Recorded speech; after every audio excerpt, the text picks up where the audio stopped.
Namaste everyone, welcome back to Suvi English channel. Friends, there is a saying in English, a hungry man is like an angry man. This hunger, hasivu, is one of the most powerful forces in the world. It makes people do anything. No, it makes people to do everything and anything for one single meal. And some people, in fact, commit a theft. They are ready to steal food in order to satisfy their hunger. And hunger is not just about stomach. It affects the mind, it affects the heart, it also affects the human dignity. And in this video, we are going to study a story related to hunger and poverty. And this story is titled as Roti, written by a very popular Kannada writer P. Lankesh. P. Lankesh was not only a writer, he was a journalist, he was a film director, and also an activist. He published 3 novels, 10 plays, 6 collection of short stories, 6 collection of poetry, and also directed 4 movies, 4 films. He received the National Award for his best direction. He received the Best Director Award for his movie titled Pallavi. In the year 1980, he started a popular weekly titled Lankesh Patrike, which created deep impact on Kannada politics and culture. And this story, Roti, has been taken from is one of collection of short stories titled Nanalla. He has written 6 story books, and this story Roti has been taken from the collection of short stories titled Nanalla, written in 1970. This story was first originally written in Kannada language. Later it was translated to English by Nataraj Uliyar. And now let us begin the story and see what P. Lankesh wants to tell us through this story. This story throws light on some of the major problems in India during 1970s. Hunger and poverty were the two greatest challenges faced by the people during those days. Now let's begin the story and see what happens in this story. The protagonist of this story is a poor woman. The main character in this story is a middle class woman, a woman who belongs to middle class family, poor family. And this story begins at a railway station called Singarpete railway station, as this woman gets down at that Singarpete railway station. She wanted to go to her daughter's house. Now her daughter's house was 4 miles away from that Singarpete railway station. So she wanted to go there because her daughter had recently delivered a baby. She had become a mother very recently. So she wanted to go to her daughter's house and stay there to help her during that maternity time. It's a kind of Banantana, right? In Kannada culture, this custom is called as Banantana. Usually we see daughters coming to the mother's house for this maternity, Banantana. But here in this story, we see this woman going to her daughter's house to help her to do some household work to release her burden. So she was there at the railway station, Singarpete railway station, to go to her daughter's house. Once this protagonist gets down at the railway station, she feels very uncomfortable.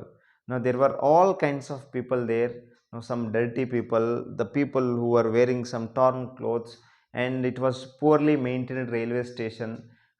Since it was summer season, wherever there was shade, there were people, and the people used to sit wherever they wished.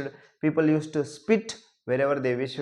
So she feels very uncomfortable, and as she reaches the railway station, the daughter arrives at the railway station to receive her, and they go home. And once they go home, the mother had brought some snacks from her home, so she gives the snacks to her daughter and she takes care of her, and she stays in her daughter's house doing some household work, helping her daughter, and she was there with her for 1 week.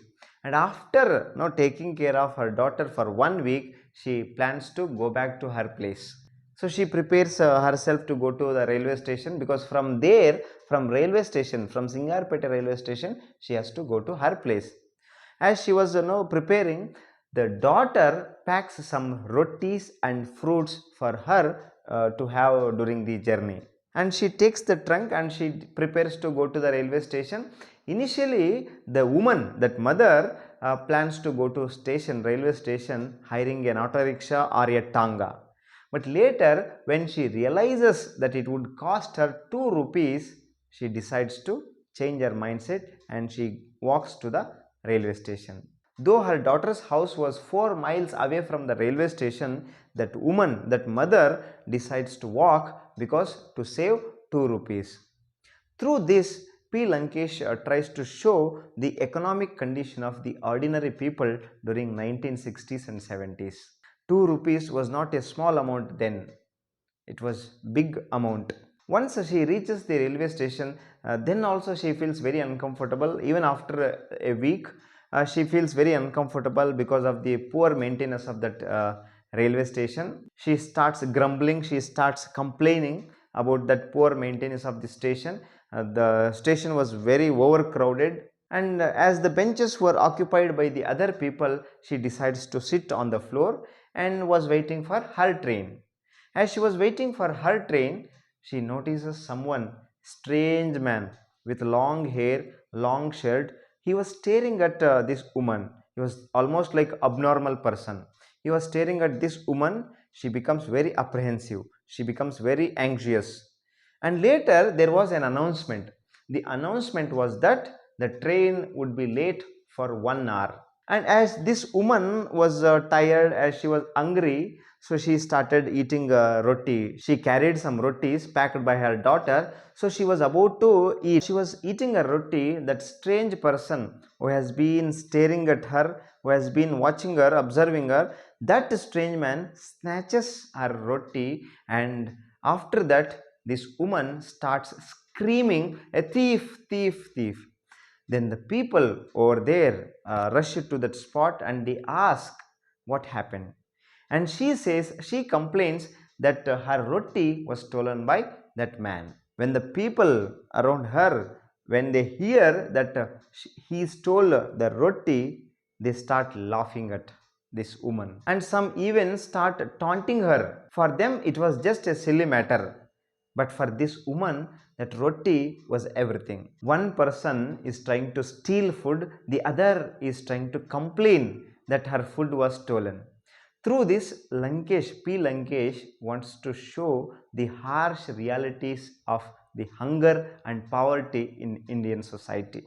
One man from the crowd says that no, the poor man, that beggar, that stranger stole the food because he was hungry.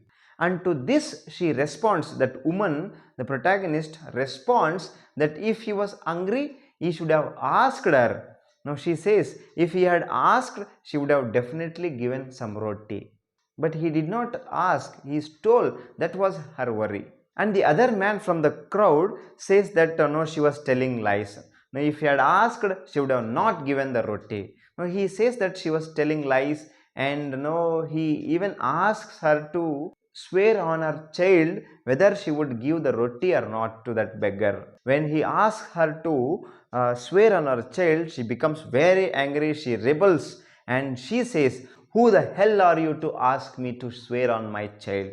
Whether I give roti or not, it is my choice. Who the hell are you to make me swear on my child?" This is what no, she says. The woman becomes very angry at the crowd. Instead of no supporting her, instead of coming to her help, they all are blaming, they all are no taunting and no insulting that woman. That makes her very sad. And later she expresses her frustration. She says one dog stole her food and the other dogs are barking at her. When she calls them dogs, all the people start attacking this woman. And meanwhile a police came, and no, he started beating that man, that beggar, mercilessly. He snatches the roti, he snatches the bag from him, and he started beating him. And the crowd start arguing with this policeman for beating him mercilessly. And later this woman, the protagonist, also realizes when he was beaten up by the police, she feels so sad for that beggar. She feels like giving all the remaining rotis and fruits to that beggar, to that man. However, the policeman continues to beat him mercilessly. and the crowd also continue arguing with this policeman not to beat. But later a reserve police van arrives at the spot, and there was a lathi charge, and no, this policeman said it was all because of this woman. All this happened due to this woman, and he asks her to get into the jeep, police jeep. He says that he would not drop her at her place, and in the name of help, in the name of helping her, the police officer also misbehaves with that woman. With this, the story comes to an end. But what we have to notice here is that P. Lankesh not only narrates the story of Rotti, he also conveys some message here. He shows the harsh realities of the society. He shows the struggles of ordinary people, the human behavior, and the societal misunderstanding. That's all for today. See you in the next video. Thank you.